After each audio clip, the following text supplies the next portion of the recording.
Hey everyone, I'm Senior Vice President, Executive Editor at Large for Black Enterprise, Alfred Edmond Jr. Welcome to another edition of Beyond the Hype. Today we're going to have a really important conversation in the aftermath of the coronavirus crisis, the economic impact it has had on the whole nation, in particular on Black-owned institutions and Black businesses. You probably recall that the first round of PPP funding that came from the federal government that was designed to try to help businesses survive the pandemic largely bypassed Black businesses and Black communities, and as a result, there was a high failure rate of small Black-owned businesses. Well, I want you to know that the same thing applies to Black cultural institutions and all of America's cultural institutions. And so we're here to talk about this latest round of PPP funding and the efforts to make sure that cultural institutions in general, performance venues, theaters, as well as Black-owned venues also benefit from that stimulus relief. And I can't think of a better guest than the guest we have on today. She is the Global Director of the Harold Washington Cultural Center in Chicago, the Executive Producer of Broadway in Bronzeville. Please welcome to the show, Jimalita Tillman. Thank you so much, Mr. Edmond, for having us here today. Listen, before we jump into our conversation, and you already know I'm a huge fan and supporter of the Harold Washington Cultural Center, let's let our audience get a glimpse, just a glimpse, because they can't see everything, of what the Harold Washington Cultural Center has to offer. Everybody get up, let's have a good time. Everybody come on. We come to party, time to celebrate. We made it, whoa. The state of the Harold Washington Cultural Center is the reason we are all gathered here today. We must thank our ancestors for paving the way.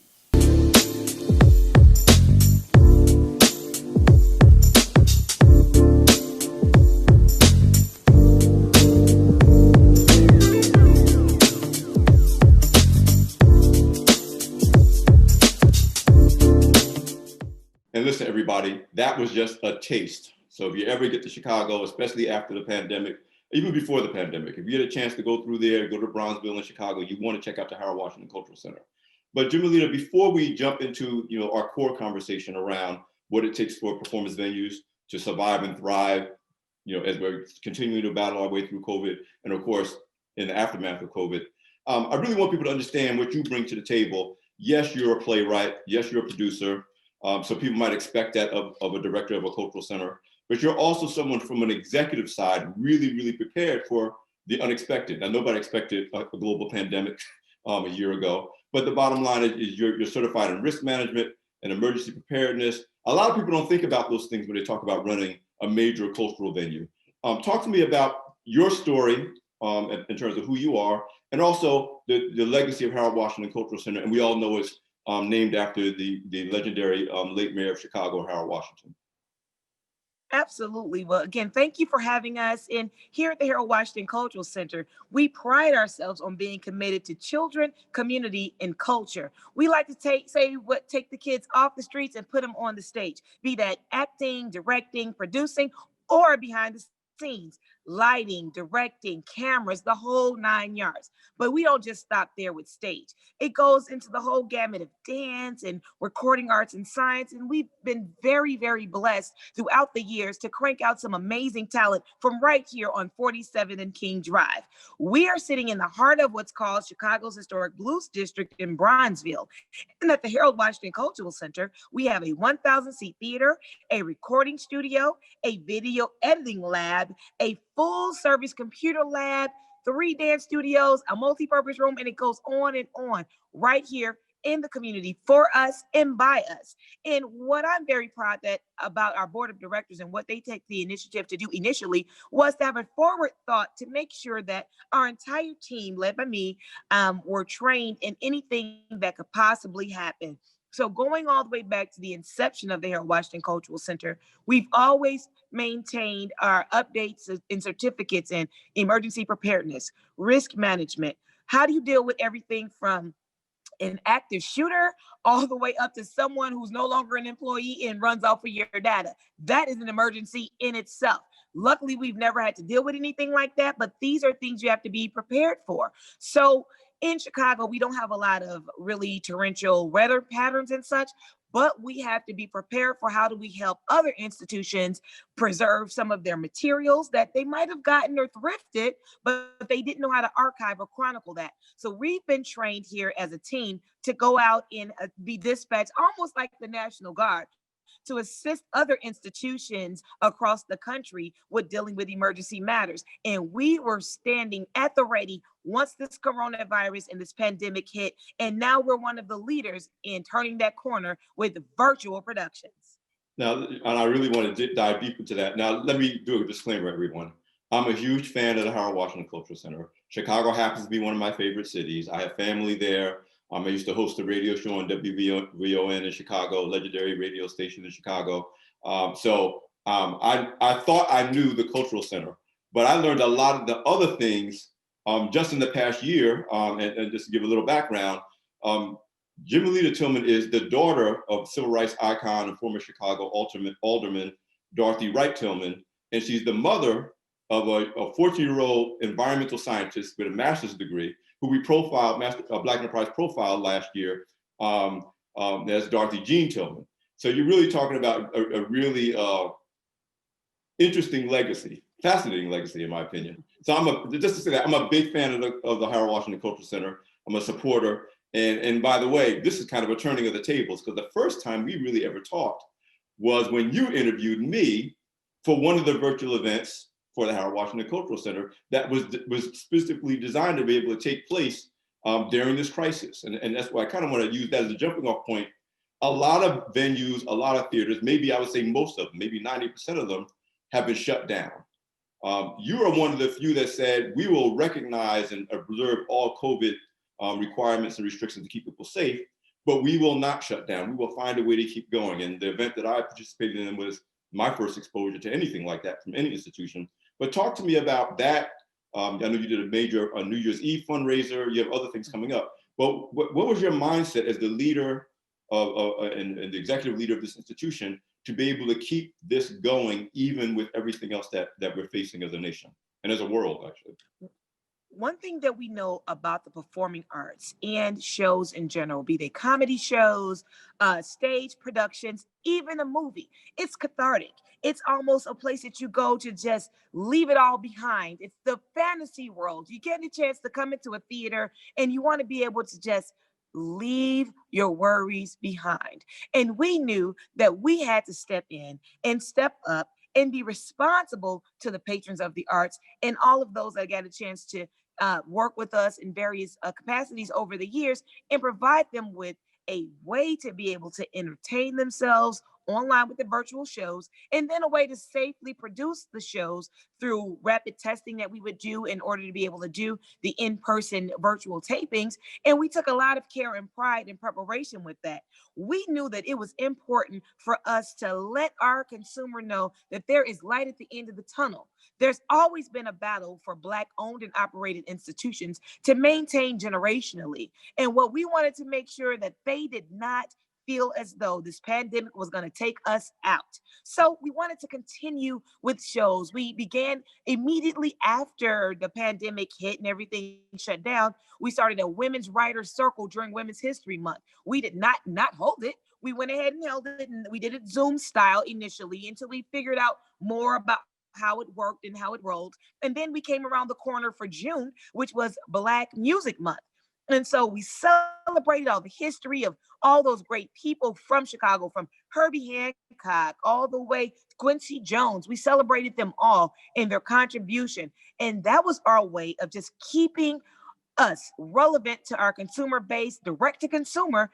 And now at that point, we said, you know what?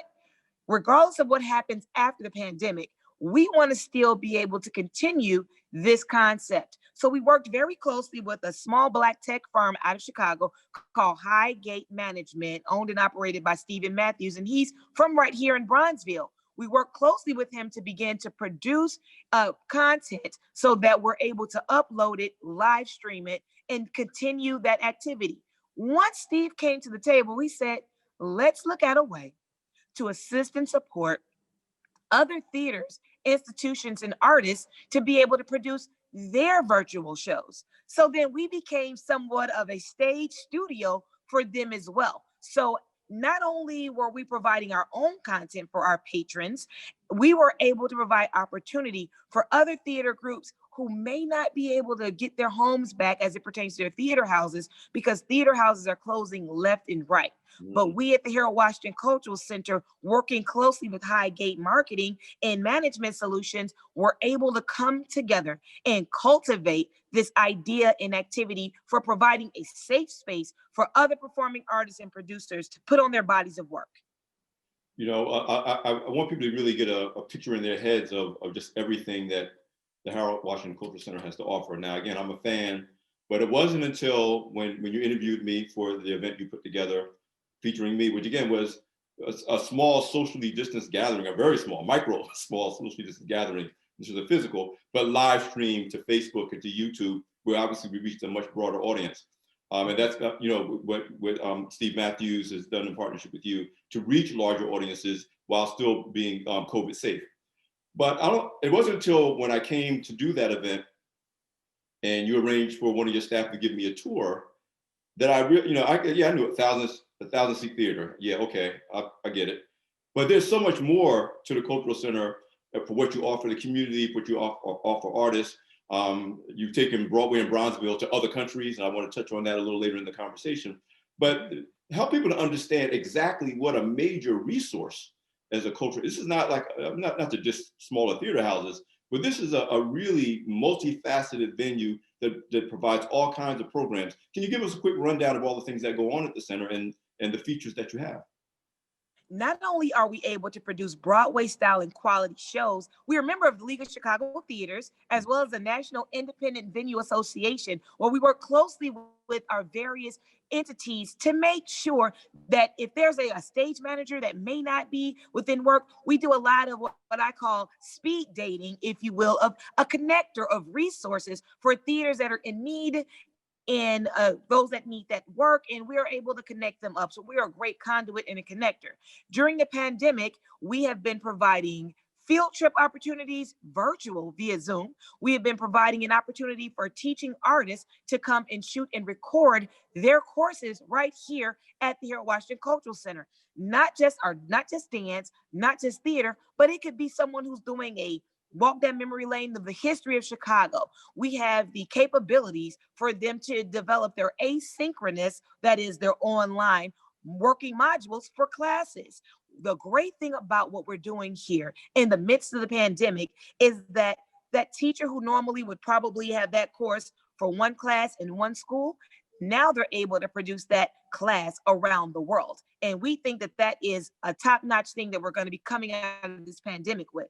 Another thing here at the Harold Washington Cultural Center, we're home of Sammy Dyer School of Theater and Dance. Now, Sammy Dyer is one of the oldest institutions here in America, with 85 years long.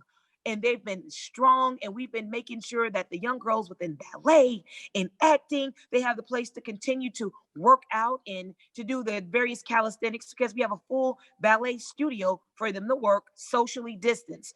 Again, we know that this pandemic is a hard time, and we know we have to come out of it on the other side resilient and stronger, but it has taken a toll on the mental health of many people. Therefore, we host a lot of circle courses. We work closely with LCSWs to deal with some of the mental health side of what's going on. People have lost their jobs, people have lost their homes. So we've been able to set up some socially distanced in-person therapy activity here, as well as some telemedicine activity with our various partnerships. And we're very, very proud of that. No one tends to really think about how the arts and mental health goes hand in hand, but our team and our board of directors knew that that was someplace we needed to get to quickly. The youth and the seniors, they need it. So we've been having a lot of intergenerational activity, storytelling time. We've been capturing video that the seniors can tell their stories to the generations after. And then we've been having activities that get the young people more excited about not just performing arts, but science, technology, engineering, and math, with our partnership with, you mentioned her earlier today, my daughter, Dorothy Genius. She has a STEAM camp that has been doing some amazing, fantastic things, keeping young people engaged in the sciences during the pandemic. So what we were able to do was afford her a space to be able to produce her content, to be able to host her asynchronous courses. So not only are we a home for theater and performing arts, but we're also a place for mental health solvency as well as the sciences. And from what I saw on the tour, you also have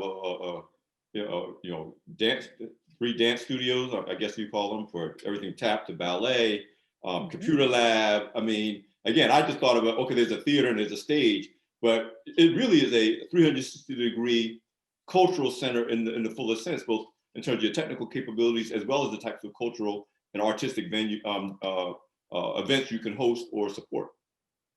Mhm. Absolutely. It's crazy that you mentioned that. Karen Clark Sheard actually won a Grammy from recording here at our building. We've Oh, done wow. some amazing things with Jennifer Hudson, Rakim of Arabian Rakim, Kiki Palmer, who was the first, everybody knows her as Akila and the Bee, but she was the first Black woman to ever play Cinderella on Broadway. And that brings me to the fact that we are the only theater in the country, not Black theater, but the only theater in the country that takes a delegation of students to the Tony Awards every year. And the Tony Awards, for those who may not know, is the highest coveted award for Broadway musical theater. Thanks to our relationship with Al Kamation and Kevin McCullum, what we are able to do is our children, they get a whole New York experience. We come in, we stay at the W Times Square, and then we get a chance to hit it. We hit Broadway shows. From Thursday, we do a matinee and an evening show. Friday, we do an evening show. Saturday, we do matinee and evening. And then the Sunday before the Tonys, we do a matinee. We do the red carpet walk. They go to the Tonys, and then there's a big gala that happens at the plaza after it. And all of our youth and young adults get to go mix, meet, and mingle with Broadway royalty. Like, it's amazing what we've been able to do. And we've had some young people on Broadway. We've had Jeremy Payton. He was in Hairspray, in Kinky Boots. We've had Deshaun and Dante Brown.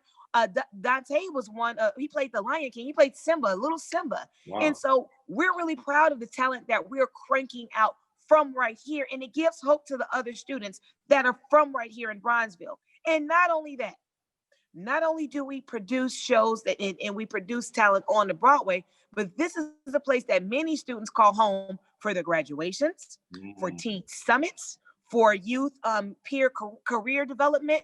We host job fairs. We do it all when it comes to making sure that we are a one-stop shop for college and career goals for young people here in the city. And now, thanks to the pandemic, coincidentally, we're able to now offer these things online, virtual, as well as in person once we return. We're not going to go away from our virtual activity. We're going to use this to expand our reach. Did I tell you that our New Year's Eve show, who normally we have 1,000 people here at the Herald Washington, and it's traditionally a $100 ticket show, but this year we had to pause, pivot, and reset. We ended up doing our New Year's Eve show virtually, and we got over 15,000 people to tune in and counting.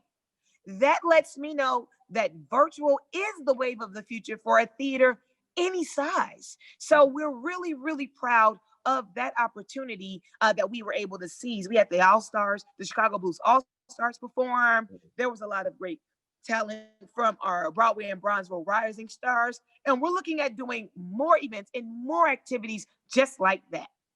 And to put a grace note on all of that, tell me about Broadway and Bronzeville and you taking productions abroad to other countries.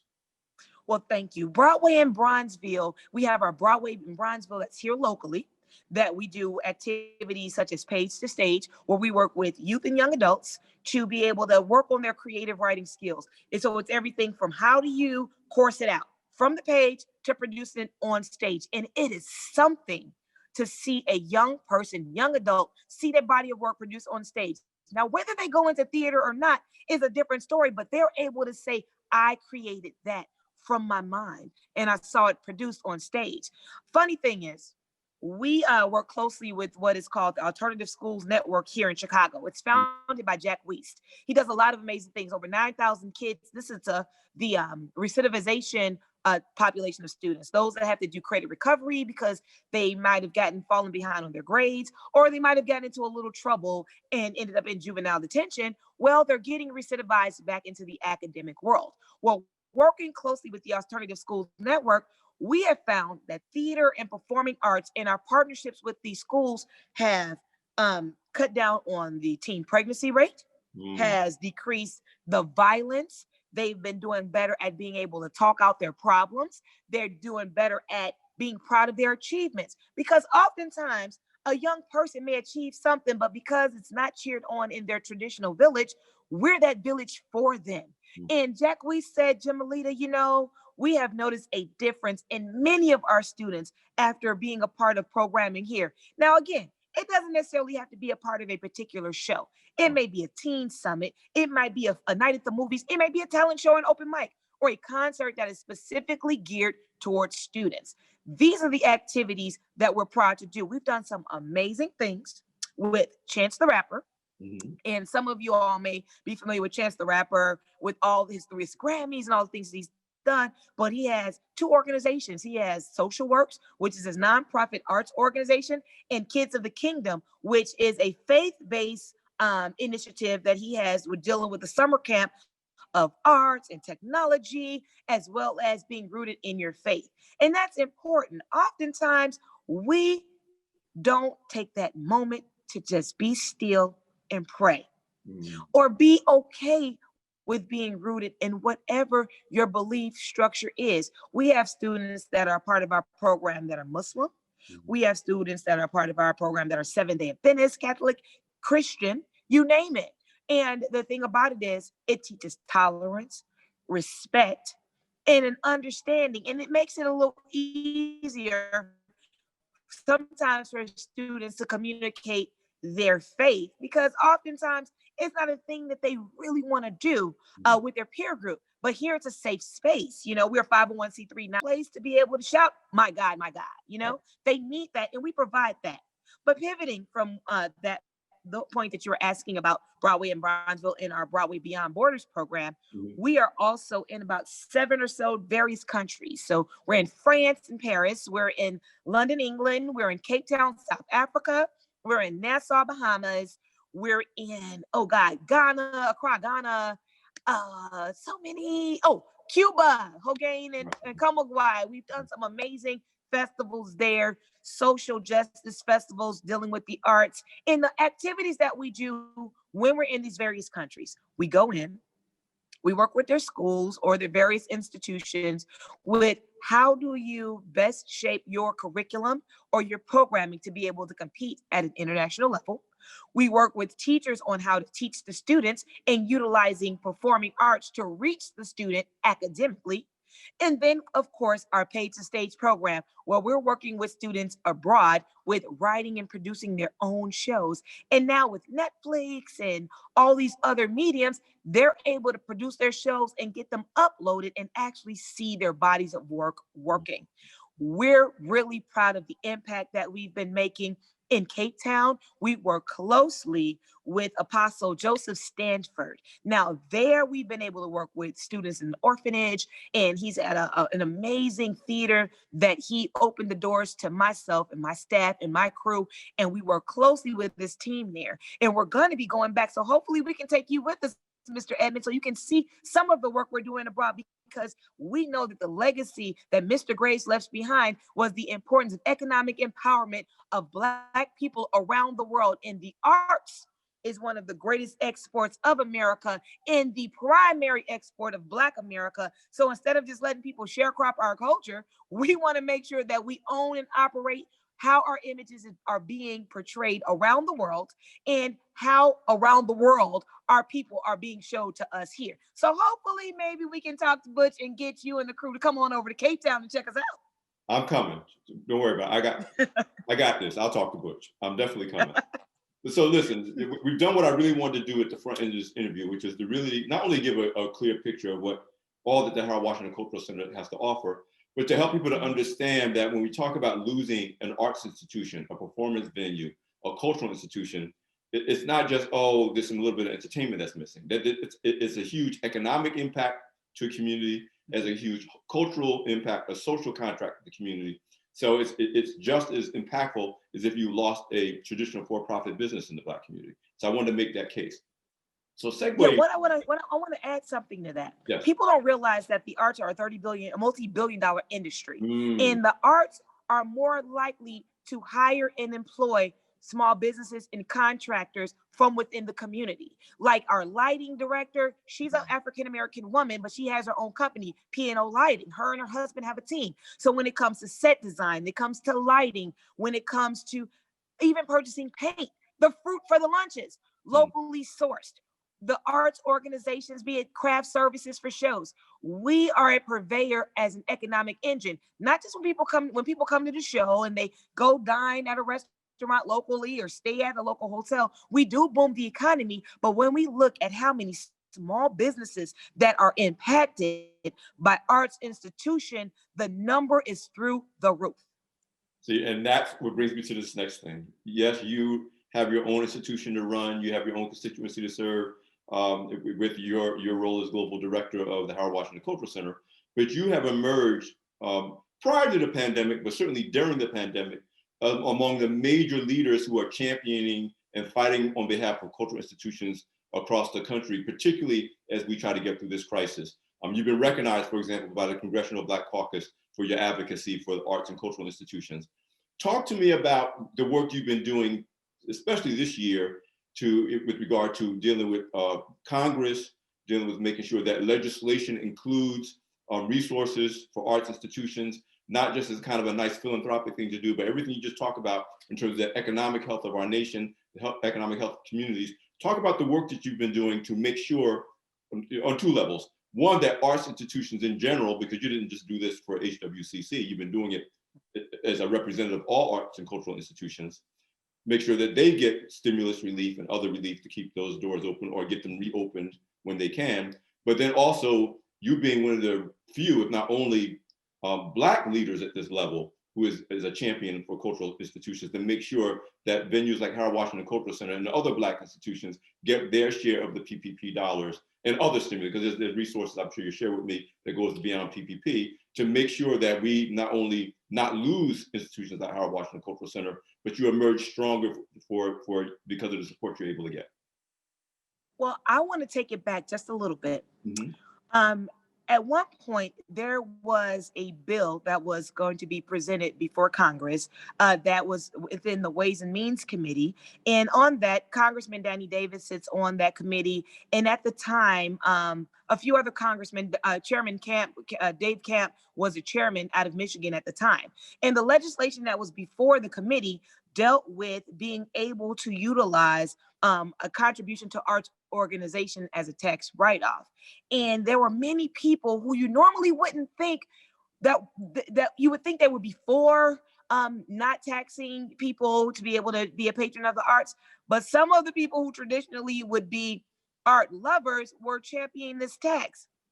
I went before the Ways and Means Committee, and we were able to make our case and explain to them that when white art organizations get wet, Black art organizations, we drown. Mm-hmm. And that is a known fact when it comes to when it rains, it pours. So if it's affecting them, Chicago Symphony Orchestra, Lyric Opera House, the Met, it is going to ruin and crush us. So back then, when we were working on the tax break, we were able to work very, very closely with the Ways and Means Committee to show how the little boy that wanted to play the violin and how the patrons of the arts were able to help him navigate his way through college. And if they weren't able to have this tax break, that young man may not be playing the violin today. He's gone on to do some amazing things at the Met. Now, when we fast forward to what's going on legislatively now, that's just laying the historical context. That was 2013, and there were a number of other things that were going on between then and now. But every year we would go up to Capitol Hill for Arts Advocacy Day.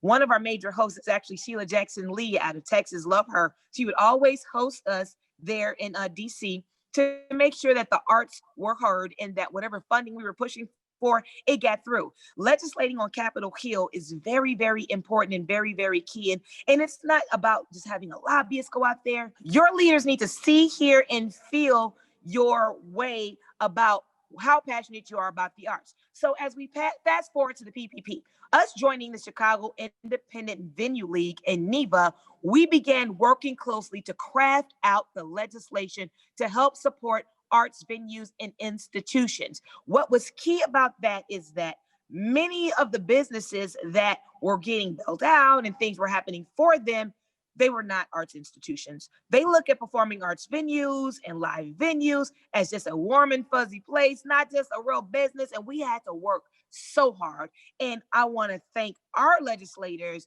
Robin Kelly, Congressman Rush, Congressman Davis, for supporting and making sure that that legislation got pushed through. And the legislation I'm referring to is the Save Our Stages. Initially, Save Our Stages was just about reopening, being able to get your payroll back together, take care of a few bills, but it has expanded tenfold to be very specific in nature and the language that it's choosing to ensure that those that are in disadvantaged areas, those that are women owned and operated, those that are African American owned and operated, and those that are veteran owned and operated get an opportunity to get first shot at the money. And the Save Our Stages bill passed, and it's going to be legislated. It's legislated all the way through, but it's going to be administered through the Small Business Association. So the SBA is going to be the conduit in which the money is going to get to the venues. And one thing I want to share with you, Mr. Edmond, is that over the years, we have lost many brick and mortar theaters. Now, a theater company may still exist as a performing troupe where they're able to perform in houses, but there are not many Black-owned theater houses. Here in Chicago, we have the Harold Washington Cultural Center, we have Black Ensemble Theater, ETA has their building, but other theaters don't really have buildings. A lot of venues that we consider Black-owned are really kind of like Black patroned, right? So these are theaters that we may manage, these are theaters that the theater company might sit in, but we're not owning the dirt. At any point in time, someone can get rid of the lease. At any point in time, someone can say, pack up your costumes and get up out of here. And we're seeing the Black theater and performing arts venues go the way of the dinosaur. And I say nay. I say that we need to use this point to invigorate those performing arts troupes, to figure out a way to at least have a storefront theater, right? To at least have 88 seats somewhere that you can call your own and pass down from generation to generation. We have to legacy build an institution plan for hundreds of years, just like our counterparts. And it is not an unrealistic thing to think about a 100-year legacy plan. And thanks to our board of directors, now we were founded by like Inez Andrews was an original board member, Chuck Barksdale, Marshall Thompson, one of the original board members. I saw you interview And a him guest before. on my show. A The guest on my acclaimed show. Otis Clay. Oh, I know we had some amazing legends in music who have passed on because our board consists of musicians, community reps, and business entrepreneurs, and they work very closely with us. And as time went on, some of them have passed on, but we're still resilient, and our board still works very, very hard and gives us the support that we need. They came in and manned those phones and helped us call those congressmen. They called up the various volunteers. They made sure we did a PPP giveaway here. Our board of directors led that, and I'm very, very proud of them. I want to just shout out a couple of them, and I know that they're going to be watching. Miss Janie Bennett, H. Lorraine Jetter, who's like a super duper top person in the Talma chapter of the Eastern Stars here in Chicago. Miss, I don't know, you're like, Jimalita, enough with the shout outs, but Brenda Ramsey, Terry Bell, our whole board, we're really, really proud of them. And I don't want to forget any names, but I would be remiss for not talking more about my mother, the founder of the Harold Washington Cultural Center, the Honorable Dorothy Tillman. Now, she was a field staff organizer for Dr. King.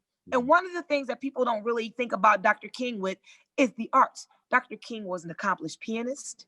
Dr. King had an amazing, beautiful voice. And there was nothing that happened in the civil rights movement that did not incorporate an artistic perspective. So when this building was getting constructed, anyway, when my mother at the time was an elected official, she said, no, we will not just have a small 200-seat theater.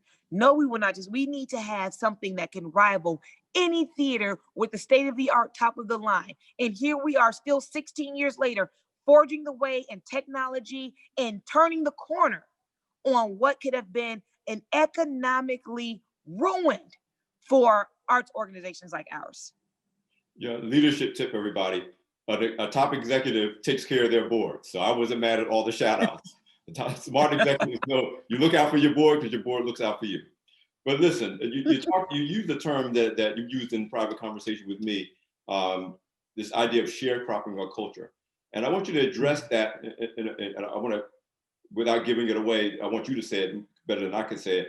But you talked about, we see it now because of the focus on corporate social responsibility and changes to try to change social injustice and the shift around what's fair and what's not fair in terms of support and distribution of resources and legacy building in the aftermath of the death of George Floyd and everything that's happened this past year during the pandemic.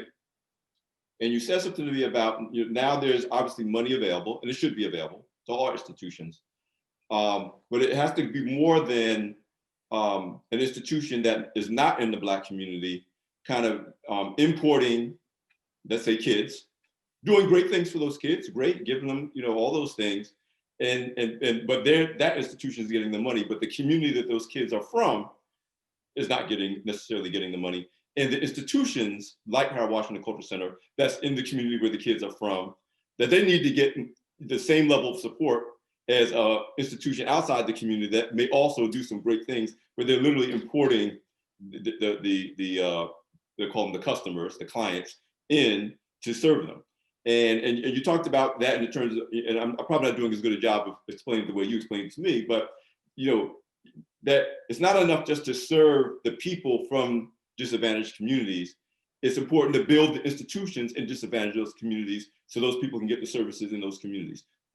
Again, you can clean up whatever I just said, but talk to me about the importance of recognizing where the money goes, how it's used, and whatever the source is. If you're really trying to address the problem and to address systemic unfairness in the economy. Well, one, I want to take it back. Mm-hmm. Black Enterprise held an entrepreneur summit of some sort here in Chicago some years ago. Yes, Had to be maybe 2012 or so.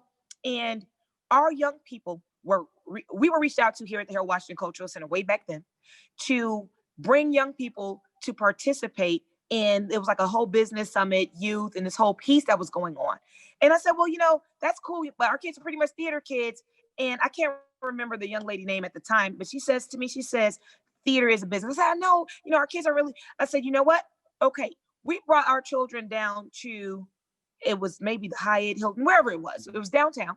And it was important to the Graves family for young Black students from all walks of careers and career path to understand the economics of their business. So our young people were infused in a competition and they emerged as the winners because they're left brain, right brain thinker. They came in there and brought a more creative look to it. I'm bringing that story up because of this. The outreach of the institution of the Grace family and Black Enterprise, reaching out to our arts institution to make sure that not only did our young people get a chance to participate in the teenpreneur or the young business leadership piece that they were doing, but they made sure our staff, our team, we had badges that were brought in, and that is legacy building and institution resource sharing. That is why it's so important to preserve our institutions across the sectors. That one story alone is one of those examples that I wanted to make sure that we share. That and strangely enough, Project U, that's headed up by Sister Lisa Muhammad, those are the students, they normally do our acting here and they do our ushering and our ticket taking. They walked away with every single trophy, certificate you can name. And then many of them now have started because now they're older, 19, 20, 21, have started their own businesses. Most of them are going into technology, which is pretty cool, like app development, IT, social media marketing, or what have you. But as we look at the fact that other institutions would have brought them in, giving them the exposure to the business and the business development as an audience member. The difference between what they would do, and what Black Enterprise took that moment to do was it gave them an opportunity to see and be what they can be, not just by sitting in the audience, but by authentically engaging, participating. They got a chance to meet at the time. Derek Dingle came and sat with them. I think they got a chance to take pictures with Miss Butch Graves, the son. And all of that, everybody was accessible to them, unlike coming somewhere and feeling like you're on display and treated like you're an adornment sitting in the backseat of a theater watching someone speak to you. That is the difference of institutions working together. Fast forwarding, what we often see happen is institutions would give us tickets to shows to come and see and different things like that for students throughout the city of Chicago. But rarely do they produce and bring those shows into our community. Rarely do we see that our kids always have to be bused downtown or bused up north. And that is nothing against those theaters because they're doing what they think is the right thing. But we are more than a hashtag. We are more than a survey. We are more than a free ticket to be on the side of your ledger.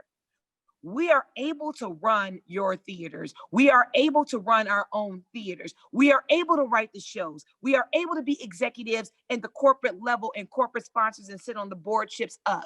But there is no board development for young people to learn their way in the arts. There is no Carnegie Mellon seed program from when they're young here. They don't learn about Carnegie Mellon until they get way off. And by that time, they're not necessarily getting admitted. Their chances of getting admitted to Carnegie Mellon, which is the premier school for theater and performing arts, very rarely will they get accepted if they don't start on that track younger. We believe that oftentimes when this funding comes in and what it's called is it's called audience development and exposure. So let's say a particular theater, they may get, I don't know, $50 million to do audience development over a matter of 10 to 15 years so that young people can be exposed to the arts.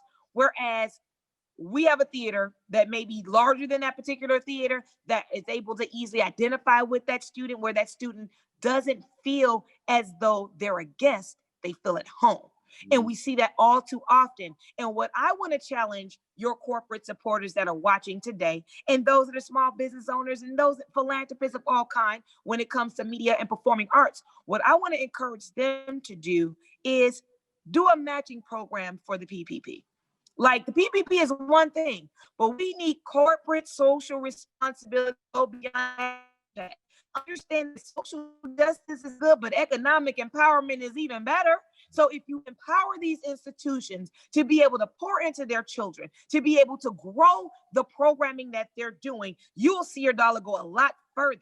Like, we want to implore them to not just reach into their little basket of donation money to, say, buy a few tickets. We want them to dig deep.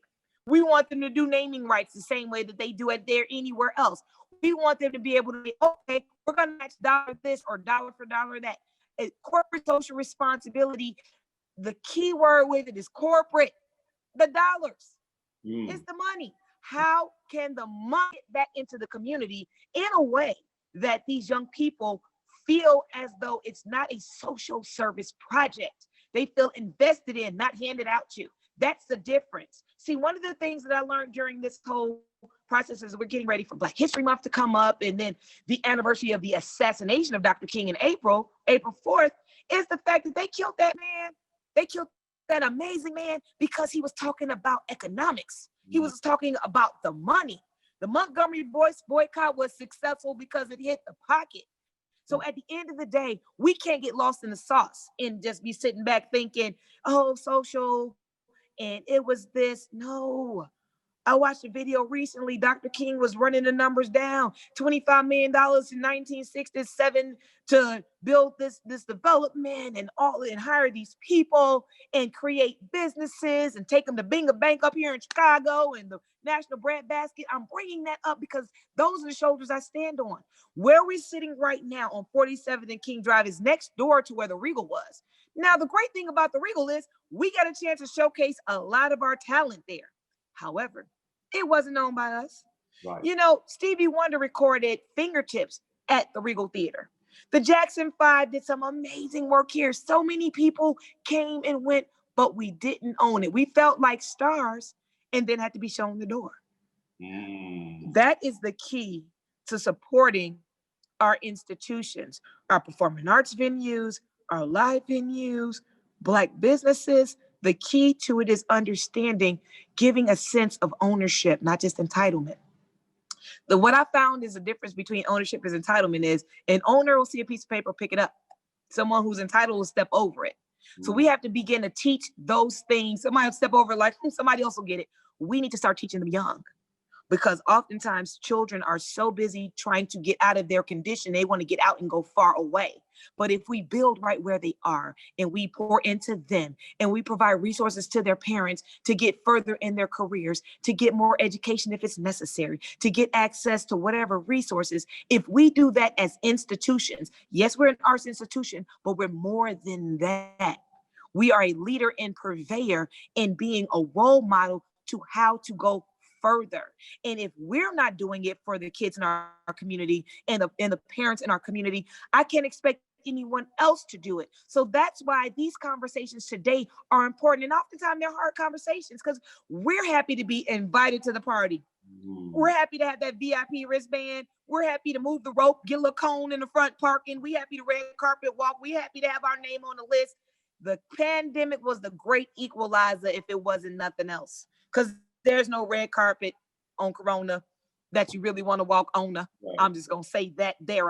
But you know, at the end of the day, it is important for us to take these moments to understand why it is important to pour into our institutions. It's good to give and be charitable, and I'm never trying to tell anybody what to do or not to do with their money.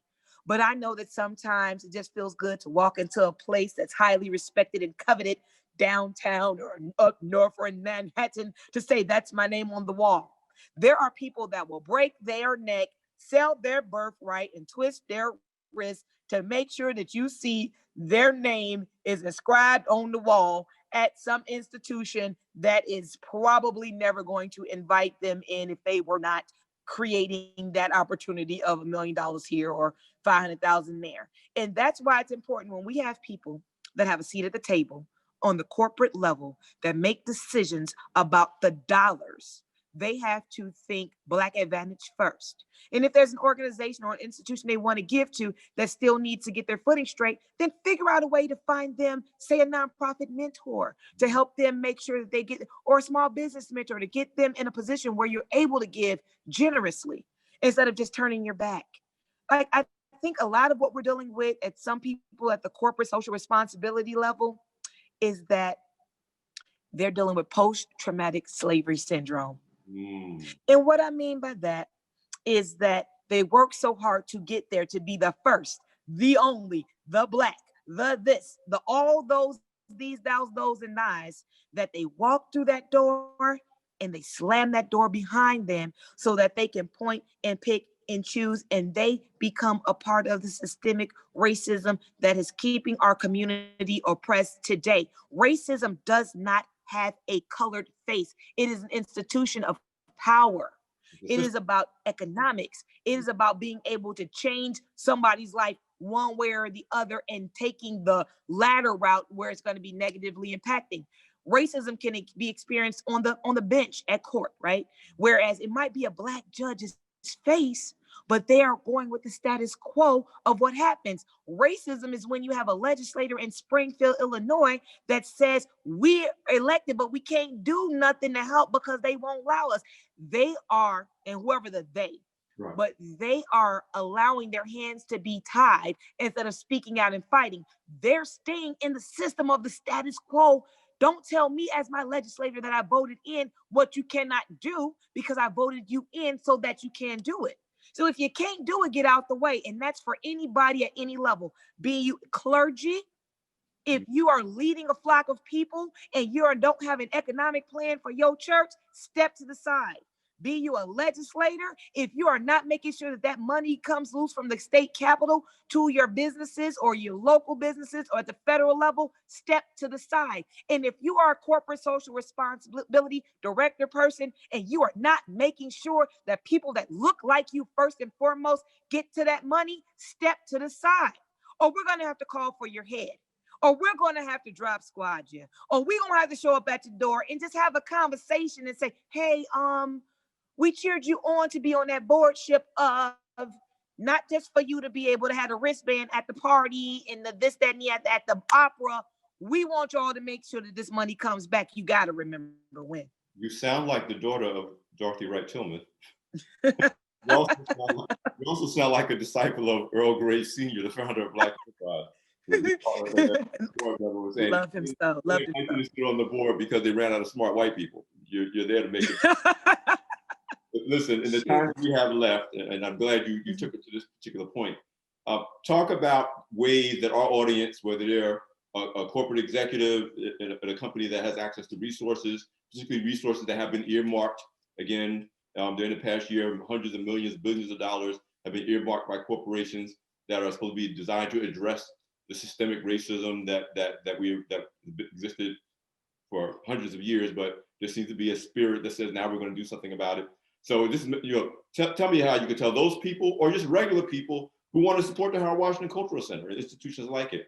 What do they do? Who do they reach out to? I know they can go to BroadwayInBronzeville.com, but what's the best way that our audience can say, listen, we're not just going to sharecrop the culture. We're going to invest in the culture. And I think, again, I'm a champion of the Harold Washington Cultural Center. I think that's a great place to start. Well, the first thing we want to say is give us a share, like, follow on all of our social media for the Harold Washington Cultural Center. Get engaged with us.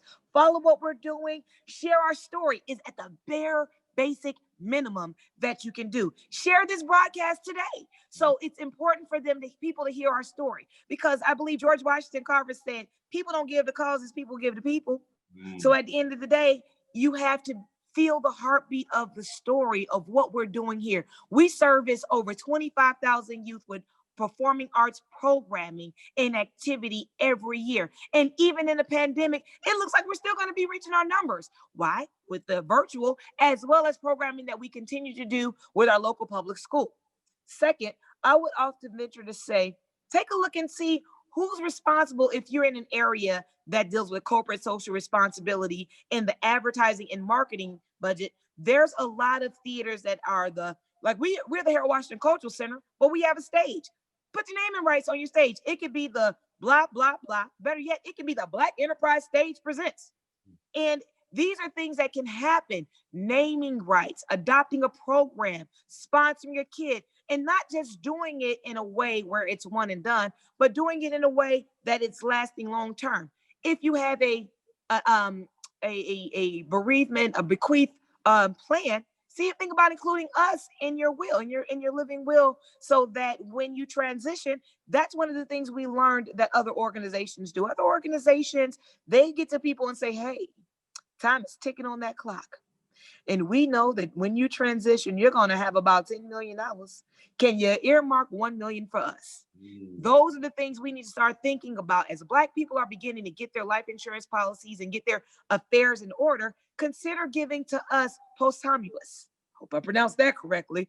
And another thing that you can do, yes, another thing that you can do is, as we're getting ready to come back from the pandemic and before, consider hosting events and activities with us safely virtually. We can shoot your virtual event right here. One of the people I want to absolutely shout out, if it's okay, is Mr. Chris Gardner Sr. And if you guys don't know him, he is the Pursuit of Happiness. He took time to make sure that he came during the pandemic and shot a very exclusive video here on our stage. That gave us a spark of hope. Many of our charitable givers and donors have been still giving, but we need support from you. Those that are viewing right now, you can log on to BroadwayInBronzeville.com. You can hit the donate button. You can be a subscriber to our programming. You can come and you can give us some volunteer time hours. Lend your brain trust. We will be loading up our advisory board, which is a little different from our operating board, but our advisory board, it doesn't require you to have a whole lot of commitment, but we want your brain trust, your brain power. We want you to do some brain fundraising. That's what we need help and support with, just being transparent to everyone. Closed mouths don't get fed. And I want to shout it to the rooftops that I have been born, bred, and raised in the theater. Without the theater, a lot of things in my life probably would have went left, regardless of who my parents are. And that is what is important to know, that when you invest in institutions like the Harold Washington Cultural Center, you're investing in generations and generations and generations of up and coming successful people. Listen, I can't think of a better note to end our conversation on. You know, you and I are going to continue to talk about these issues because, again, I'm a fan of you. And can we get your commitment, Mr. Edmonds? Let's start with you. Lead by example. Make your pledge today. I got you. And I'm coming with you to South Africa And I'm personally going to do everything I can to continue the legacy of the Harold Washington Cultural Center. I think you're doing amazing work. I think it's necessary work. And I'm so glad that you took the time, because this is a busy woman, y'all. Just figuring out a time I could get her on the show. So I want you to thank you for just even taking the time to have this conversation and being a guest on Beyond the Hype. Thank you. Thank you for having us. But I'll have you back. We'll work it out. I look forward to it. Bring like Wayne Brady with you. I like the interview. I like the interview. So listen, everyone, thank you for joining us. I know you got a lot out of it. Please come back for the next edition of Beyond the Hype. I'm Alfred Edmond Jr., Senior Vice President, Executive Editor at Large at Black Enterprise. Be blessed.